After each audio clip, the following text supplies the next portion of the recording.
This portrait is arguably the world's most iconic imperial image.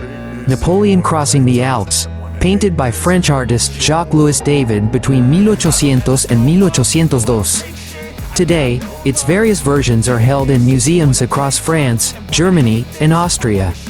In the painting, Napoleon's red cape billows like fire, his white stallion rears dramatically, and his hand points resolutely toward the summit.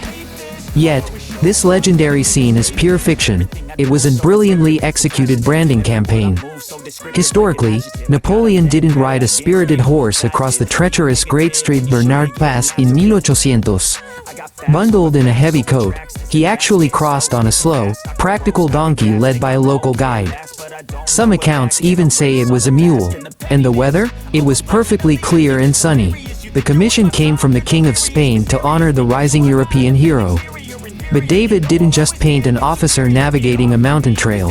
He painted destiny itself descending upon Europe. Everything in the frame is in turmoil: the storm, the jagged cliffs, the biting wind, and a horse on the verge of losing control.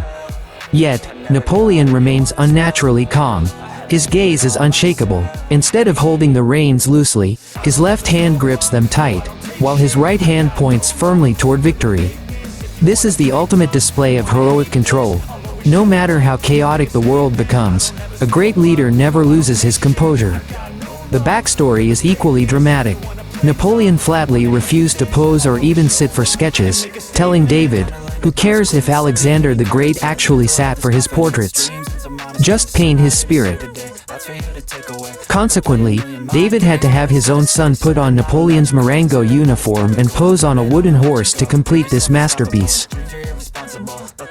Look closely beneath the horse's hooves, and you'll notice three names carved into the stone: Hannibal, Charlemagne, and Bonaparte. The message is clear. Napoleon has joined the pantheon of history's legendary conquerors. Crucially, his name is carved at the very top. Make no mistake, this is a political poster. We often think of image crafting and propaganda as modern concepts, but politicians mastered them centuries ago. David, a key propaganda artist of the French Revolution, later became Napoleon's chief court painter. The first version, housed at the Château de Malmaison, so thrilled Napoleon that he immediately ordered 3 replicas. It was the ultimate political flex. Napoleon crossing the Alps is, in essence, using art to manufacture power. He isn't recording reality.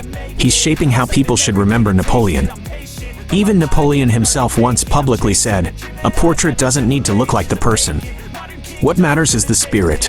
That statement still holds true today, because all successful public figures now, entrepreneurs, celebrities, politicians, influencers, online stars, are all doing the same thing, not showing who they truly are, but showing the version of themselves that others want to see. Humans have never only believed in facts. We believe even more in things that feel enough like a legend.